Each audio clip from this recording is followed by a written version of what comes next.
Well, good morning, everyone. Good morning. I hope everyone here had a great Thanksgiving. As Stacy mentioned, our family traveled down to El Dorado, Arkansas to be with Stacy's parents, her brother Rory, and her sister-in-law Stacy. So we got to travel down through and back through the Ozark Mountains, especially from Conway to Harrison. Very scenic, beautiful scenery. A little more subtle than the Rocky Mountains or even the Smoky Mountains, but still beautiful, even in the late fall. And where else than Arkansas do you get to travel through towns by the name of Snowball, Toadsuck, and Pickles Gap?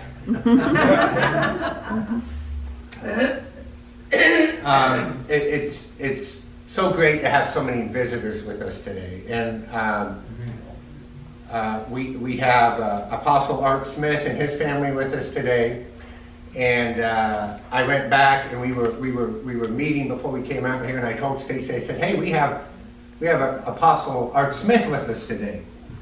And she's like, wow, you should be really nervous. I'm like, well, I wasn't, but now that you put it that way, now I am. Thanks. Well, as we've mentioned, the theme today is See Through God's Eyes, based on Matthew 25, verses 31 through 36, which I just read. Now, hold on, I didn't print this large enough. I'm getting old. Let me get my reading glasses off. Okay, that's much better. Hey, don't laugh, kids. You guys will need these someday, too. All right, does anyone feel like going to school this morning? No. You're supposed to, above all, give an enthusiastic yes. No. Yeah. Oh, yeah. I know my kids, especially, feel very deprived of not having had the opportunity to go to school the last 5 days. I sense for some reason you guys are having a little hard time taking me seriously. It's the glasses. I will try to go without these. Now, we're going to go to school a little bit for the next few minutes. Now, those that aren't regulars here, maybe don't know, I'm a physician. I'm a nephrologist, a kidney doctor. So I'm a long ways from an eye doctor. In med school, you spend about half a day on the eyes, about half a day on the mouth and teeth. They figure, well, that's for the dentist and the eye doctors. But you get a little bit. But I'll kind of share what I know, which will only take about 2 minutes. And I want to talk about how do we actually see. I mean, the theme today is see through God's eyes. So how do we actually see? I mean, we humans and other mammals, how do we see? How does that work? Now, a thorough explanation would take a couple of hours, and I'm sure an eye doctor would call that even a simplified version. But here's my 2-minute version. The images that we see are made up of light, reflected from the objects we look at. The key here is light. No light equals no vision. First step, light passes into the eye through the pupil. That's the center black part of the eye. You know, it's actually just an opening into the eye. It's covered by a clear protective cover called the cornea. The amount of light that passes into your eye is controlled by the iris. That's the color part of your eye around the pupil, and it's actually a muscle that can cause the pupil to dilate or constrict to regulate the amount of light going into the eye. After light passes through the pupil, it is focused onto the retina, which is in the back of the eye. Now, I think of the retina like this movie screen. That's where the image is being focused on in the eye. Interestingly, the image is upside down on the retina at this point. Then, the retina actually has millions of specialized light-sensing cells called the rods and cones. That's for extra credit, if you know that, like rods and cones. But they have millions of light-sensing cells in the retina that convert the light into electrical impulses Then those electrical impulses are sent down the optic nerve to the brain, which produces an image. But it converts the image again, flips it again, so now it's right side up. Now, I left out a lot of details, but I left out one especially important detail. I didn't explain what part of the eye focuses the light onto the movie screen, the retina. This is the class participation part. Can anyone tell the class what part of the eye focuses the light onto the retina? Anyone? Anyone? The lens. The lens is located between the pupil and the retina. Its job is actually to bend the light. The scientific term for this is refract, to refract the light, so that an image is in focus on the retina, the movie screen. Without the lens, we would only be able to see blobs of light, not clear images. You guys would just be different blobs. The lens changes shape to bend or refract the light to just the right amount to focus them on the retina. But there can be problems with the lens. Most of these problems are acquired. Most of us have near 20/20 vision as younger children. But by the time we're adults, only about 35% of us have near 20/20 vision without corrective measures. Why? Well, one thing that can happen is over time, the eyeball can actually elongate. So the distance from the lens to the movie screen, the retina, gets longer, and the image gets focused in front of the screen, and it's blurry. Or that's called, we call that nearsightedness, or the medical term for that is myopia.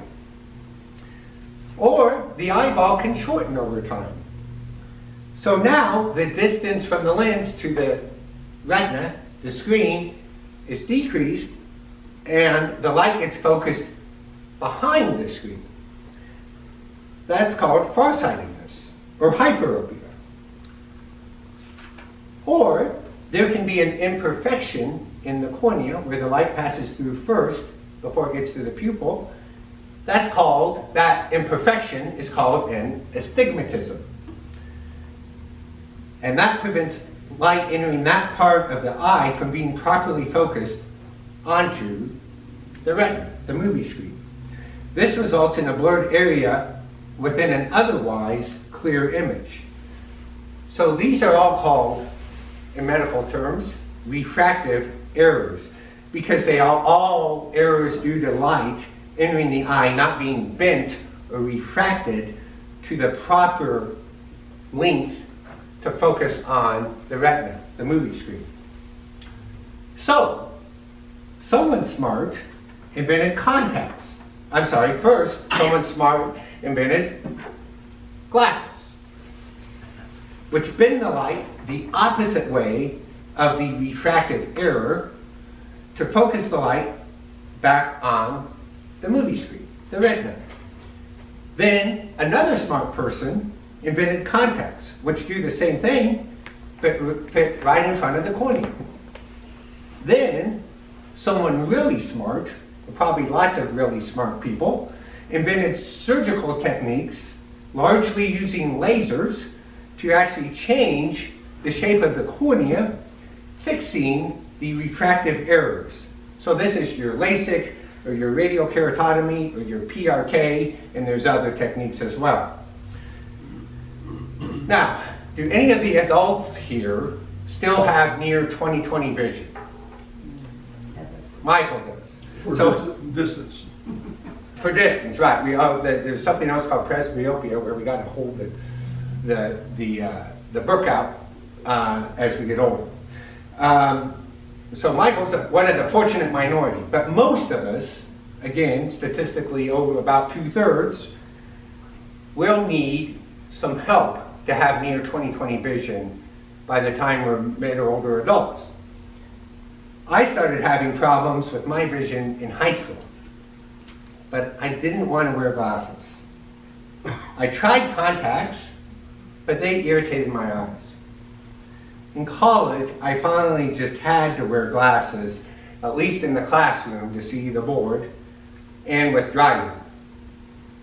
But you know, I never really got used to them. I didn't get used to how they felt. I didn't get used to how I looked in them. I just didn't like them. But I had to wear them until about 9 years ago. I think it was about 2 years after we moved down here from Kansas City.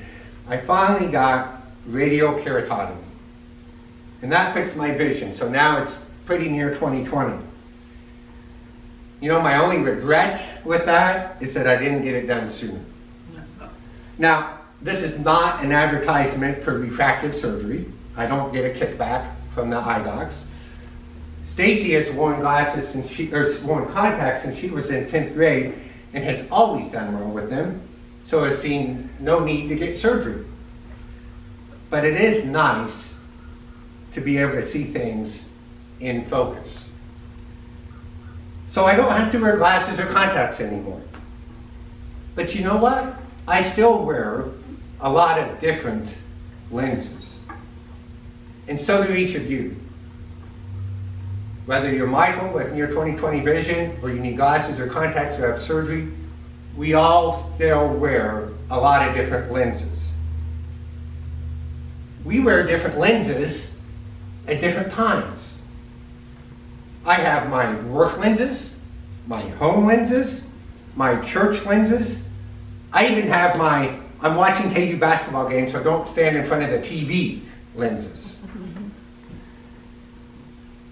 I can and have seen the same person at church and then seen the same person in the office or in the hospital, and I view them somewhat differently.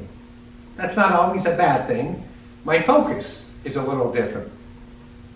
But it's also not always a good thing. So, a visitor comes to church, this church. This could be next week. She is middle-aged, but her eyes and face look somewhat older. She isn't wearing any makeup. She is wearing some faded jeans with a few holes in them, but not to be in style like Morgan or the other teenagers, but because that's all she has. She's wearing a blouse that looks like it's seen, well, maybe a few thrift stores. After the service, several of us, with our Sunday church lenses on, engage her in conversation. She doesn't ask for any handouts, but she does readily share the unfortunate circumstances that have left her living in a weekly stay motel with no regular employment and no definite plan to improve her situation. My bet, or at least my hope, is that we help her.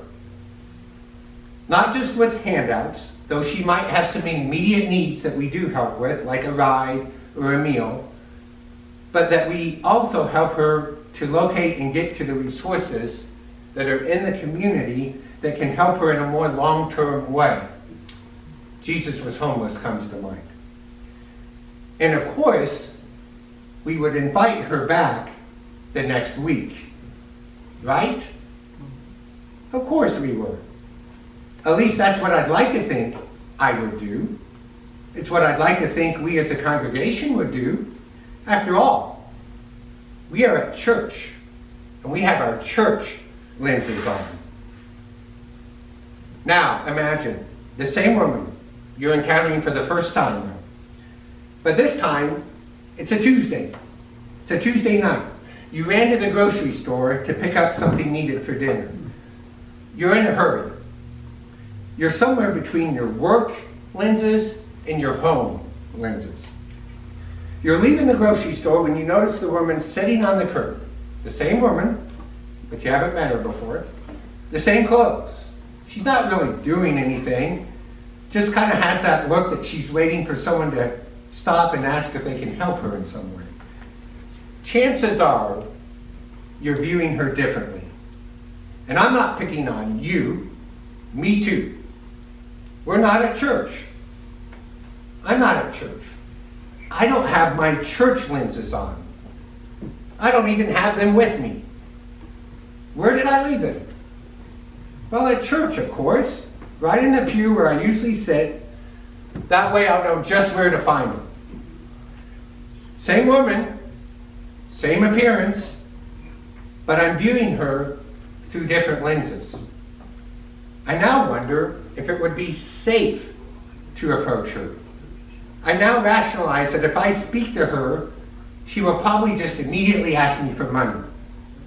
I'm now sure that she'll just use that money for liquor or cigarettes or who knows what else.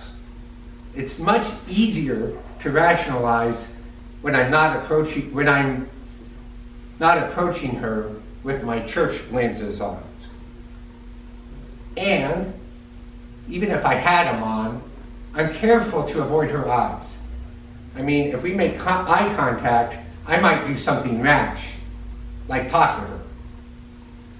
Same woman, same me, same you, different lenses.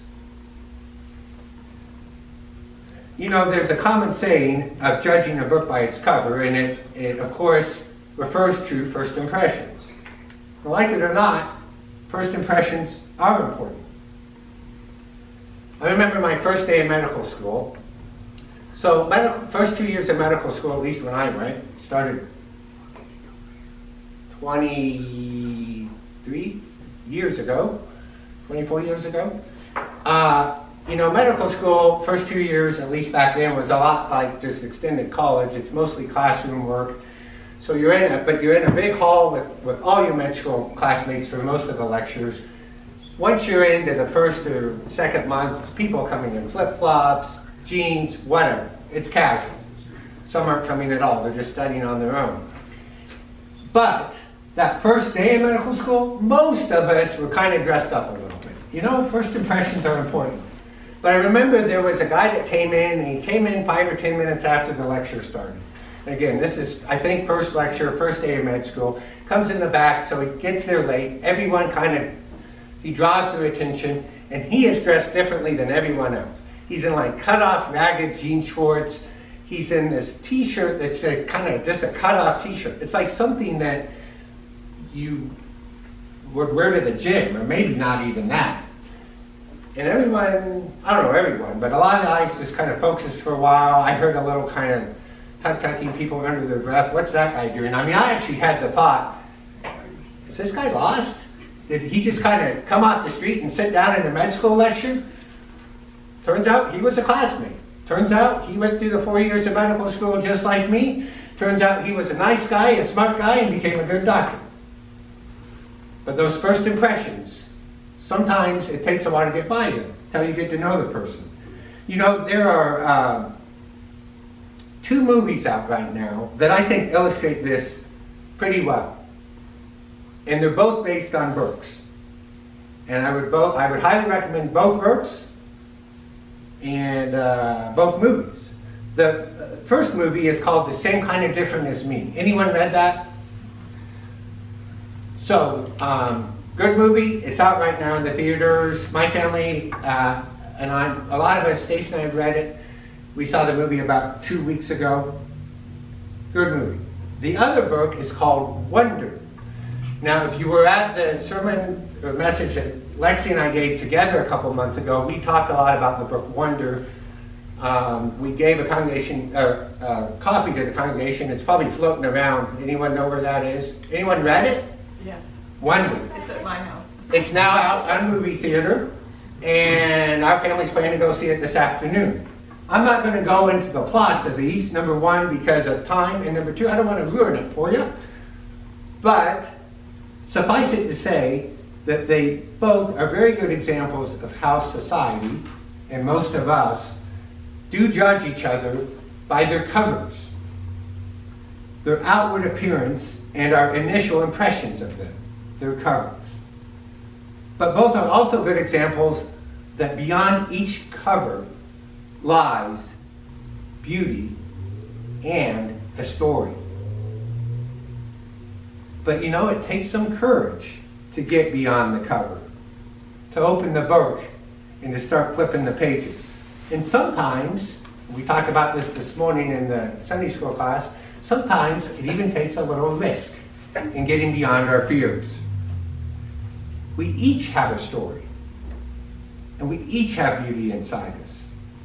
It may take a bit more page turning to find it with some than others, but it's there. This is illustrated very well in a scripture from Psalms that's one of my personal favorites. Psalms 139, verses 13 and 14. For you created my inmost being. You knit me together in my mother's womb.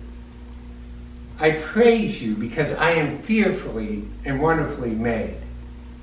Your works are wonderful. I know that full well. When I read that, I feel warm all over because it's so intimate. God made me, God made each of you. He knit us together. No, there are no duplicates. I have a twin brother. We may share a lot of DNA, but we're not the same. He knit us each individually and lovingly. We're fearfully and wonderfully made. Your works are wonderful. Well, we're his works. We're his works. We're wonderful. Remember that the next time you look in the mirror or someone else. We're wonderfully made. My Bible study commented on this verse and said, God's character goes into the creation of every person. I like that too, so I'll repeat it. God's character goes into the creation of every person. Do we think about that when we're viewing that lady on the grocery sidewalk? You know, our lenses change over time by our experiences, by what we see, by what we learn about our world.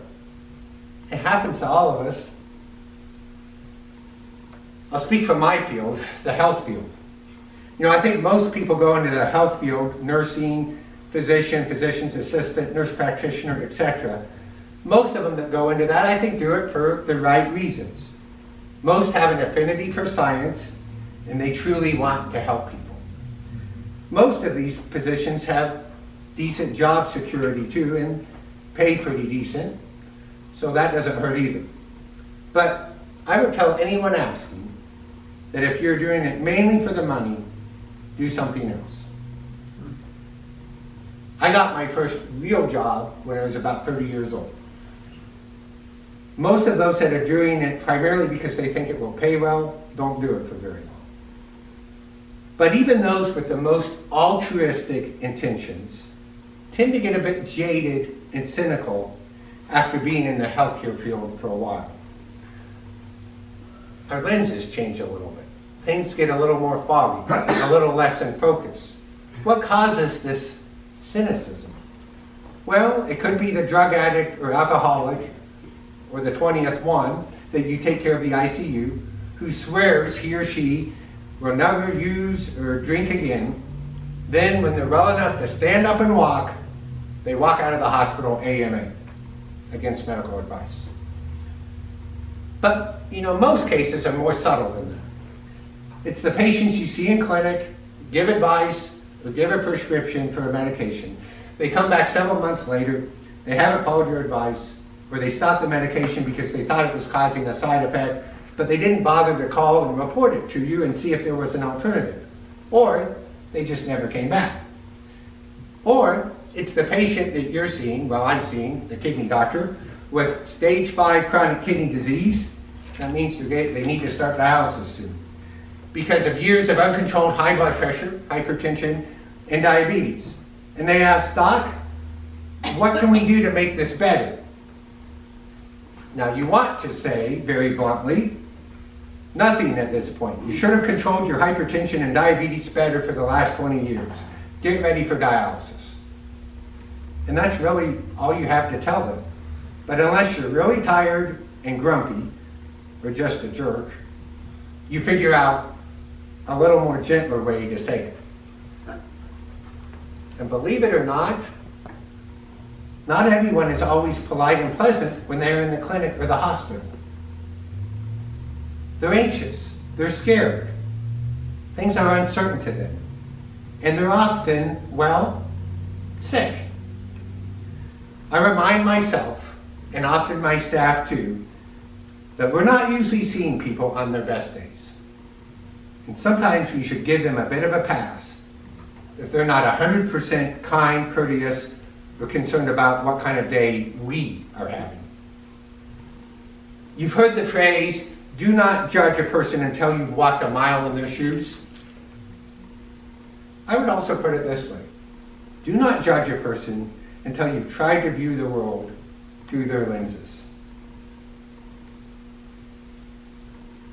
I've got kind of a modern day parable on this. And apropos, it's based on Thanksgiving last year and Thanksgiving this year. I had two potential titles for this picture. You can kind of pick which one you like and tell me after. We could call it The Tale of Two Thanksgivings. We could call it Perspectives from Each End of the Stethoscope. Or we could call it Dr. Lenses versus Patient Lenses. Here's the story. 3 days ago, what day was Thanksgiving? Thanksgiving, Thursday. We're down in Arkansas. I'm really not on call, but I got a call from a doctor friend who's an orthopedic surgeon. He had one of our dialysis patients in the hospital who he'd done, I think, a hip replacement. Blood counts had dropped, so he was anemic. Hemoglobin was down to 7, which is getting kind of low. Probably the best thing to do would have been for the patient to stay in the hospital a few more hours, get a blood transfusion, and then go home. That probably would have been the best responsible thing to do. Would have kept the patient in the hospital a few more hours. But the patient was very anxious to get home for Thanksgiving and get with his family. So, said, well, the alternative is we could have him come get a blood draw tomorrow, Friday, and if the counts are down more, set up a transfusion. But I'm not on call, my dialysis nurses aren't on call. That's just going to be a little more of a headache for everyone. It's going to take me an extra 15 minutes on the phone, and I'm not even on call. I called my nurse, you know, she's making, or our charge nurse, she's making Thanksgiving meal. Hey, can we do this tomorrow? Check his hemoglobin. She says, well, why doesn't he just stay and get the transfusion? I said, well, yeah, I thought of that too. He wants to get home. And she said, now I want you to bear in mind, this is one of the most caring, empathetic nurses I know. She went into it for the right reason, but we all got a little cynical. She said, yeah, he's just an idiot. I said, well, yeah, he probably should just stay in the hospital and get the transfusion. And then I thought, a year ago, Thanksgiving, what was I doing? I was about 4 cycles into chemotherapy. I was bald. And my platelet counts were getting really low, and I spent all of Thanksgiving with a nosebleed that wouldn't stop because my platelet counts were low. The sensible thing to do would have be going to the hospital, get admitted, get a platelet transfusion, probably get a blood transfusion. Instead, and Stacy tried to encourage me to do that, by the way, of course. Instead, I stayed at home all day, mostly in bed, because I noticed when I laid down, the nosebleed stopped. In reality, it wasn't stopping, it was just going down the throat. And, well, I did that all day. I never really got it stopped. I did it all night. Next morning, I was pretty much too weak to stand. I went into the hospital, had a hemoglobin about 5.5, which is really low, and got a transfusion of blood and platelets. Should have done it the day before. You could say I was an idiot. But this is a good example. Like, yeah, I understand both sides. I understand from a doctor's side, he's an idiot because he just won't stay in the hospital, and that would be easier for everyone. But his situation wasn't probably as severe as mine. He felt fine. He wasn't still losing blood. It was going to be more work for us, but it got him home with his with his family for Thanksgiving.